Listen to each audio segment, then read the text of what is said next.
Hello everyone, I am Nisha Lama and I welcome you all to our channel Study IQ Judiciary.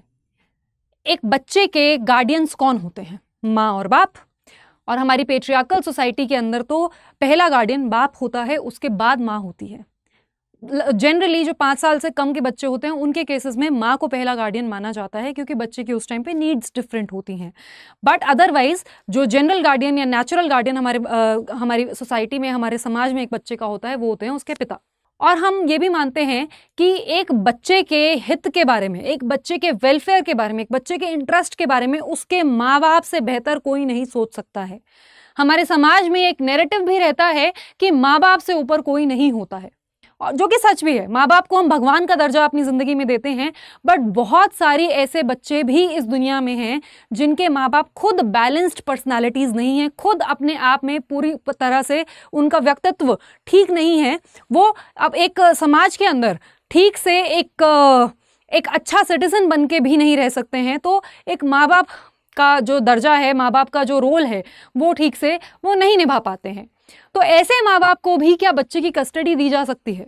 आज की video में हम discuss करेंगे supreme court का एक अहम फैसला, जिसके अंदर सुप्रीम कोर्ट ने इन्हीं चीज़ों को डिस्कस किया कि कस्टडी के केसेस में क्या ऐसा हो सकता है कि जो बच्चे के नेचुरल गार्डियंस हैं उनको छोड़ के बच्चे की कस्टडी किसी और को दी जा सकती है क्या? क्या किसी और रिलेटिव के पास बच्चा ज़्यादा अच्छे से ग्रो कर सकता है क्या? उन्हीं चीज़ों को हम डिस्कस करेंगे आज के वीडियो में। उससे पहले मैं आपको बता देती हूँ कि अगर आप स्टडी IQ जुडिशरी के साथ अपनी तैयारी करना चाहते हैं, किसी भी स्टेट के जुडिशरी एग्जाम को आप टारगेट कर रहे हैं, तो आप हमारे साथ तैयारी कर सकते हैं। और अभी आपके पास एक बहुत ही अच्छा मौका है, ग्रेट लर्निंग डेज सेल के चलते ये बैच जो है वो आपको मिल रहा है सिर्फ 26,000 में। 26,000 में आपको लेने के लिए, मतलब ये डिस्काउंटेड प्राइस है, और ये डिस्काउंटेड प्राइस आपको मिलेगा जब आप ये कोड जो आपको स्क्रीन पर नजर आ रहा है निशा लाइव, अगर आप ये कोड इस्तेमाल करेंगे तब जाके आपको ये डिस्काउंट मिलेगा। इस बैच में आपको क्या क्या मिलने वाला है, प्रीलिम से लेकर इंटरव्यू तक की पूरी तैयारी कराई जाती है। अगर आप इस बैच के अंदर इंटरेस्टेड हैं तो आप वीडियो के एंड में बैच की डिटेल्स जान सकते हैं। तो अब डिस्कस करते हैं इस जजमेंट के फैक्ट्स। तो देखिए, इस जजमेंट में हुआ क्या था कि इस जजमेंट के अंदर बेसिकली फैक्ट्स क्या हैं। एक मदर फादर होते हैं, इनका एक बच्चा होता है, ठीक है। सो दे हैव अ डॉटर, इनकी एक बेटी होती है, 2-2.5 साल की बच्ची है। जो ये फादर हैं, इनके ऊपर एलिगेशंस हैं कि इस फादर ने दहेज के केस में, डाउरी डेथ के केस में जो बच्चे की माँ है उसकी हत्या कर दी। इस फादर के अगेंस्ट कोर्ट में प्रोसीडिंग्स चल रही थी, ये जेल में जा चुके थे, इनको अरेस्ट किया जा चुका था, ये जेल में थे। उस टाइम पे जो बच्चे की कस्टडी है वो किसके पास थी? वो बच्चे की मैटरनल आंट के पास थी, राइट। तो बच्चे की मैटरनल आंट यानी बच्चे की जो मौसी हैं वो इस बच्चे को उस टाइम पे रख रही थी। फिर हुआ क्या कि फादर जो है वो बेल पे रिलीज हो गए। बेल पे रिलीज होने के बाद फादर ने लगाई हेबियस कॉर्पस की रिट पिटीशन।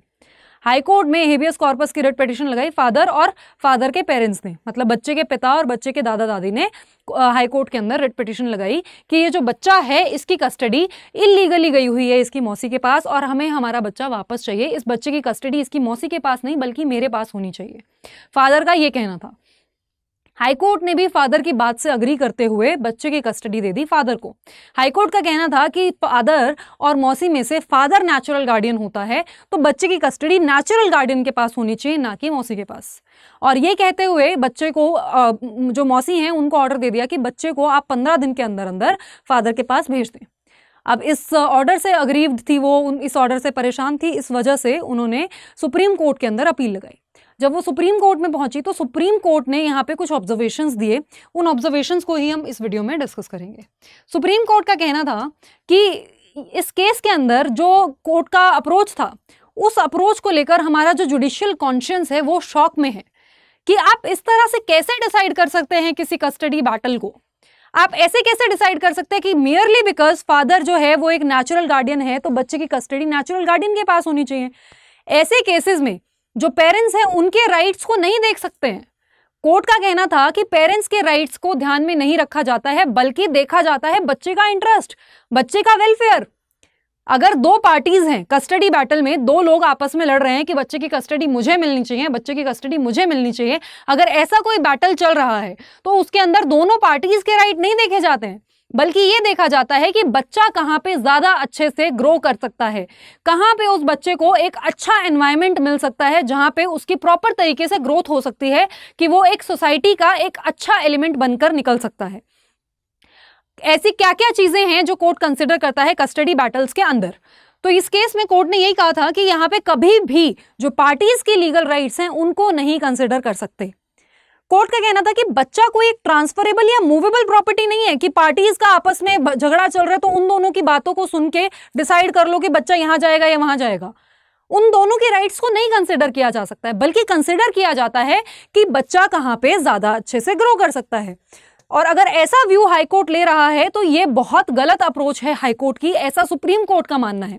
सुप्रीम कोर्ट का मानना है कि अगर ऐसा हुआ कि हर केस में हम ये देखने लगे कि बच्चा सिर्फ नेचुरल गार्डियन के पास जाएगा, फिर तो हर चाइल्ड कस्टडी का केस जो है वो एक ही पैरा में डिसाइड हो जाएगा, फिर तो जरूरत ही नहीं है। ये जो एक्सियोमैटिक अप्रोच मतलब ऐसी अप्रोच कि मतलब ये तो सिद्ध है, इसमें हमें कुछ और तथ्य जानने की जरूरत नहीं है, कोई और एविडेंस लेने की जरूरत नहीं है, ये तो बिल्कुल सिद्ध चीज है कि हमेशा ही हर केस में जो बच्चा है वो माँ बाप के पास जाना चाहिए, या वो बच्चा जो है वो नेचुरल गार्डियन के पास जाना चाहिए, किसी और रिलेटिव के पास नहीं जाना चाहिए।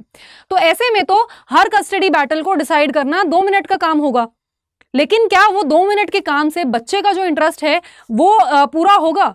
क्या जो कस्टडी में जो कोर्ट अपना माइंड अप्लाई करता है, जिस चीज को जो पर्पस होता है बच्चे का वेलफेयर, क्या वो पर्पस फुलफिल होगा? बिल्कुल भी नहीं। तो यही रीजन था कि कोर्ट ने जो हाई कोर्ट की अप्रोच थी उसको क्रिटिसाइज किया।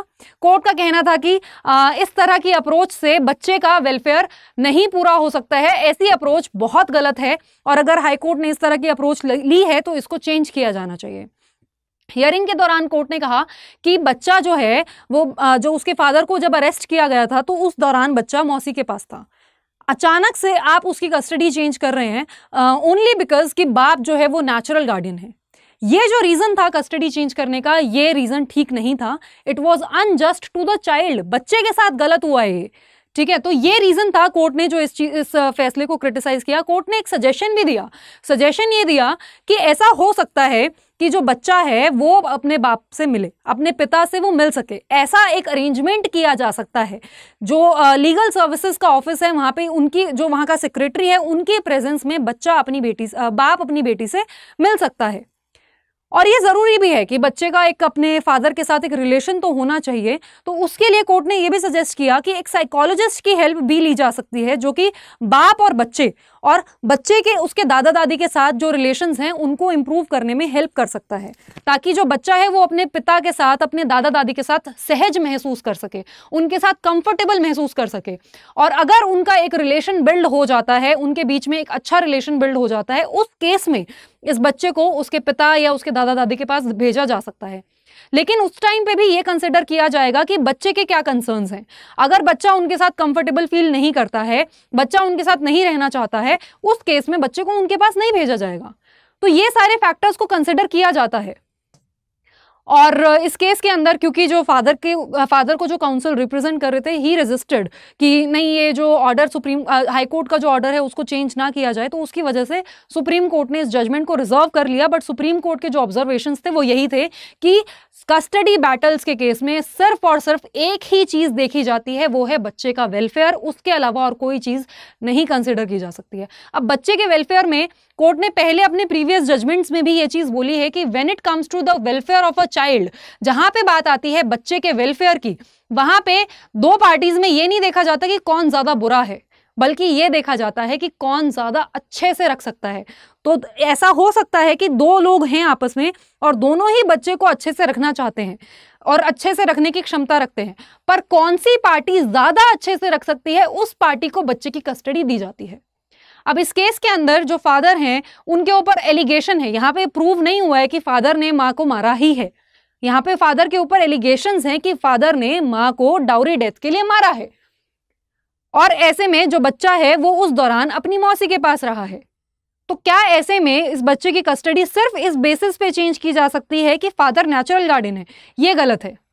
ये अप्रोच यहाँ पे सुप्रीम कोर्ट का जो मानना है वो बिल्कुल सही है, ऑब्वियसली कि बच्चा है, बच्चे का वेलफेयर देखा जाएगा। 2-2.5 साल का बच्चा है, वो कहाँ ज्यादा कंफर्टेबल फील कर रहा है, कहाँ उसको ज्यादा अच्छा एनवायरनमेंट मिल रहा है, तो वो सारी चीजें कंसिडर करने के बाद ही बच्चे की कस्टडी दी जा सकती है। और भी फैक्टर्स होते हैं कि कहाँ उसको एक अच्छा न्यूट्रिशन मिल सकता है, कहाँ उसको हेल्दी एनवायरनमेंट मिल सकता है, कहाँ पे उसको अच्छा स्कूल मिल सकता है। सिर्फ पैसा नहीं देखा जाता कि किसके पास ज्यादा पैसा है, किसके पास कम पैसा है, बट पैसा एक इंपॉर्टेंट कंसिडरेशन होता है। ऐसा नहीं है कि आपके पास पैसा है ही नहीं है, आप बच्चे को भी दुखी रखेंगे तो आपको बच्चा मिल जाएगा जस्ट बिकॉज आपके इंटेंशन ज्यादा प्योर हैं। इंटेंशंस मैटर करते हैं, आपके एफर्ट्स मैटर करते हैं, पैसा भी मैटर करता है, लेकिन पैसा is not the only consideration. जिस तरह से नेचुरल गार्डियन होना is not the only consideration, सिर्फ नेचुरल गार्डियन होने से आपको बच्चे की कस्टडी नहीं मिलती है, उसी तरह से सिर्फ पैसा होने से भी आपको बच्चे की कस्टडी नहीं मिलती है। बहुत सारी चीजें कंसिडर करके ही बच्चे की कस्टडी आपको दी जाती है। तो बच्चे के कंफर्ट के अलावा कोर्ट जो है वो जुडिशियल माइंड अप्लाई करता है, अपनी जुडिशियल प्रूडेंस को अप्लाई करता है, उसके बाद डिसाइड करता है कि कहाँ बच्चा जो है एक वेल राउंडेड पर्सनैलिटी बन सकता है, एक सोसाइटी का एक जिम्मेदार सिटीजन बन सकता है। तो ये सारी चीजें कंसिडर करके ही कोर्ट कस्टडी बच्चे की किसी भी पार्टी को देता है। पार्टी के राइट्स यहाँ पे बिल्कुल भी मैटर नहीं करते हैं। ठीक है, अब आपको बताती हूँ इस बैच के फीचर्स के बारे में। देखिए, ये जो एक बैच है ना, ये एक इंपॉर्टेंट बैच है, एक स्पेशल बैच है, क्योंकि इस बैच के अंदर आपको मिल रहे हैं 3 अमेजिंग फीचर्स। क्या है फीचर्स? ये कि आप अगर एडमिशन लेते हैं, एडमिशन लेने के 2 साल के अंदर किसी भी स्टेट का जुडिशरी का एग्जाम क्रैक करते हैं, तो आपको आपकी फीस का 50% पैसा वापस। राइट तो ये बहुत ज़्यादा डुएबल चीज़ है, बहुत इजी है। प्रीलिम्स क्लियर करना is not very difficult, it is doable. आप और बहुत जल्दी भी आप क्रैक कर सकते हैं। ज़रूरी नहीं है कि आपको पूरे 2 साल लगेंगे या पूरा 1 साल लगेगा। कई बार ऐसा होता है कि बच्चे 6 महीने की तैयारी करके भी प्रीलिम्स निकाल देते हैं। तो प्रीलिम्स निकालने के बाद आप अपनी फीस का 50% पैसा वापस ले जा सकते हैं। फिर आप क्रैक करिए मेंस के बाद इंटरव्यू क्रैक करते ही अपनी पूरी की पूरी फीस का पूरा पैसा वापस ले जा सकते हैं। साथ ही आप हमसे एक्स्ट्रा 50% वापस लेकर जाएंगे, हमसे लेकर जाएंगे एज अ रिवॉर्ड। ठीक है, ये हो गए आपके 2 फीचर्स, 50% रिफंड, 150% रिफंड। इसके साथ साथ आपको मिल रही है सक्सेस अश्योरेंस। सक्सेस अश्योरेंस का क्या मतलब है? देखिए, ये जो बैच है ना, इस बैच के अंदर आपको बहुत ही अमेजिंग सीनियर फैकल्टीज पढ़ाती हैं। यहाँ पे आपको प्रीवियस जजेस, प्रीवियस एपीओज और काफ़ी जो जुडिशरी के एग्जाम की जो एक्सपर्टीज रखने वाले लोग हैं वो आपको यहाँ पे पढ़ाते हैं। इस वजह से, और जो स्ट्रैटेजी हमने बनाई है प्रीलिम्स, मेंस और इंटरव्यू तीनों ही स्टेजेस की, आपके टेस्ट, आपके नोट्स वगैरह, आपको जो मटेरियल मिलता है, उन सबको लेकर हम इतने कॉन्फिडेंट हैं। इस वजह से हम आपको दे रहे हैं सक्सेस अश्योरेंस। जैसे ही आप एग्जाम क्लियर करते हैं, आप अपना रिफंड ले जा सकते हैं। इसी वजह से यहाँ पे हमने ये सक्सेस अश्योरेंस वाली चीज़ यहाँ पे आपको दी है। राइट, अब इसके अंदर अगर बाय चांस आपका एग्जाम नहीं निकलता है, मे बी आप एग्जाम में लेट पहुँचते हैं, या फिर आप एग्जाम में उस दिन नहीं एग्जाम पूरा कर पाते हैं, आपका लक नहीं अच्छा से हो पाता है, या फिर ड्यूरिंग द प्रिपरेशन आपको कोई प्रॉब्लम हो जाती है, आपकी तैयारी बीच में थोड़ा सा लैग कर जाती है, इस वजह से एग्जाम नहीं निकलता है, तो आपको एक्स्ट्रा हेल्प मिलती है। क्या आपको मिलती है? 1 साल की एक्स्ट्रा वैलिडिटी। अब ये 1 साल की एक्स्ट्रा वैलिडिटी का क्या मतलब है? देखो, अब मैं आपको बताती हूँ इस बैच के फीचर्स। ये बैच जो है ना, इसके अंदर आपको प्रीलिम्स, मेंस, इंटरव्यू तीनों स्टेजेस की तैयारी कराई जा रही है। इसमें आपकी लाइव क्लासेस होती हैं। आप अपने घर बैठ के अपने फ़ोन और लैपटॉप की स्क्रीन पर इन क्लासेस को अटेंड कर सकते हैं। ठीक है, आप अपने घर बैठ के आप क्लासेस अटेंड करेंगे और ये लाइव क्लासेस होंगी। स्टडी IQ जुडिशरी की ऐप आपको डाउनलोड करनी होगी। उस ऐप के अंदर सब्सक्रिप्शन लेते ही, एडमिशन लेते ही आपको एक्सेस मिल जाएगा इस बैच का। इसमें जो क्लासेस होंगी 2 सितंबर से होंगी, और ये जो सेल है, ये सेल सिर्फ 31 अगस्त तक है। 31 अगस्त तक आपको इस सेल में ये बैच जो है वो 26,000 का मिल रहा है। और जैसा कि मैंने आपको बताया, आपको ये कोड इस्तेमाल करना नहीं भूलना है। ठीक है, अब इस बैच के अंदर आपको सारे major laws, minor laws, local laws, 15 state के लोकल लॉज हम यहाँ पे कवर कराते हैं। आपको सारे माइनर लॉज, मेजर लॉज यहाँ पे हो गए। ठीक है, और उसके अलावा इंग्लिश, हिंदी, आपके एग्जाम में आने वाला GK वाला पोर्शन, करंट अफेयर्स वाला पोर्शन, लीगल करंट अफेयर्स वाला पोर्शन, पूरा का पूरा आपको यहाँ पे कवर कराया जाता है। तो बेसिकली आपके एग्जाम में आने वाली कोई भी चीज़ छोड़ी नहीं जाती है। प्रॉपरली जो प्रिपरेशन होती है ना, वो एग्जाम पॉइंट ऑफ व्यू से ही होती है। उसके अलावा यहाँ पे किसी भी और तरह से प्रिपरेशन नहीं होती है। एग्जाम को ही ध्यान में रखते हुए आपको तैयार किया जाता है। ठीक है, और जो भी बढ़ता हुआ कॉम्पिटिशन है, बढ़ती हुई कट ऑफ्स हैं, राइजिंग कट ऑफ्स की किस तरह से आपको एज लेना है, वो सब चीज़ें आपको यहाँ पे करवाई जाती हैं। इसके अलावा यहाँ पे आपको सारे के सारे जब जितना भी आपका जो भी एग्जाम्स है ना, जो आपकी क्लासेस हो रही हैं, ये लाइव क्लासेस में आप डाउट्स ले सकते हैं, आप कनेक्ट कर सकते हैं फैकल्टी के साथ वाया मैसेजेस, आप साथ साथ अपना माइक अनम्यूट करके भी फैकल्टी के साथ कनेक्ट कर सकते हैं। ठीक है, तो आपकी जो क्लासेस हैं उसमें आपके डाउट साथ साथ क्लियर हो रहे हैं। हर क्लास के बाद आपको हैंड रिटन नोट्स मिल रहे हैं। हैंड रिटन नोट्स आपको हिंदी इंग्लिश दोनों में मिलते हैं। आपको हर क्लास के बाद एमसीक्यूज मिलते हैं, उस टॉपिक से रिलेटेड आपका प्रीलिम्स का तैयार साथ साथ हो जाता है। ठीक है, हर संडे को आपको मेंस का क्वेश्चन मिलता है। मेंस के क्वेश्चन में भी आप अपना आंसर लिखते हैं और हमें भेजते हैं और हम आपके आंसर को चेक करके आपको फीडबैक देते हैं। तो ये हो गई आपकी मेंस की तैयारी। फिर इंटरव्यू के लिए आपके मॉक सेशंस होते हैं। इसके अलावा जब आपका किसी भी स्टेट का प्रीलिम्स होता है तो उसके क्रैश कोर्सेज लॉन्च होते हैं। उन क्रैश कोर्सेज में उस स्टेट के प्रीलिम्स को रैपिडली रिवाइज कराया जाता है, जिससे कि आपकी उस पर्टिकुलर स्टेट के प्रीलिम्स की रिवीजन हो जाती है। उसमें आपके 6 मॉक सेशंस होते हैं। ठीक है, तो रिवीजन के साथ साथ आपका टेस्ट भी हो गया। अब बात आ गई मेंस की। मेंस के लिए भी आपके मॉक सेशंस होते हैं। और फिर बात आ गई इंटरव्यू की। इंटरव्यू के आपके मॉक इंटरव्यूज होते हैं। ठीक है, तो और आपको हर सब्जेक्ट के मिलते हैं क्रक्स नोट्स, जिससे आप प्रीलिम्स और मेंस का सारा जो सब्जेक्ट है वो रिवाइज कर सकते हैं। तो बेसिकली यहाँ पे we have not left any stone unturned. Simple सी चीज है, आपको जो चाहिए आपको यहाँ पे मिल रहा है। ठीक है, आपको हिंदी में नोट्स चाहिए, हिंदी में मिल रहे हैं, इंग्लिश में चाहिए, इंग्लिश में मिल रहे हैं, एमसीक्यूज, क्वेश्चंस, सब कुछ हिंदी इंग्लिश दोनों में मिल रहा है। जो पढ़ाया जा रहा है वो बाइलिंगुअल पढ़ाया जा रहा है। आप यूट्यूब पे क्लासेस देख सकते हैं कि किस तरह से आपको कराया जाता है, जो आपको स्लाइड्स दिखती हैं और फिर आपको बाइलिंगुअली पढ़ाया जाता है, तो उस तरह से आपको करवाया जाता है। ठीक है, अब मैं आपको बताती हूँ कि एक ना यहाँ पे एक आपको फ़ोन नंबर नज़र आ रहा है। ये अगर आपको और डिटेल्स जाननी तो आप इस फ़ोन नंबर पे कॉल कर सकते हैं। आप इस पे अपनी डिटेल्स को जान सकते हैं और आपको डिस्क्रिप्शन बॉक्स में एक लिंक भी मिलेगा, वहाँ पे भी जाके आप डिटेल्स को देख सकते हैं।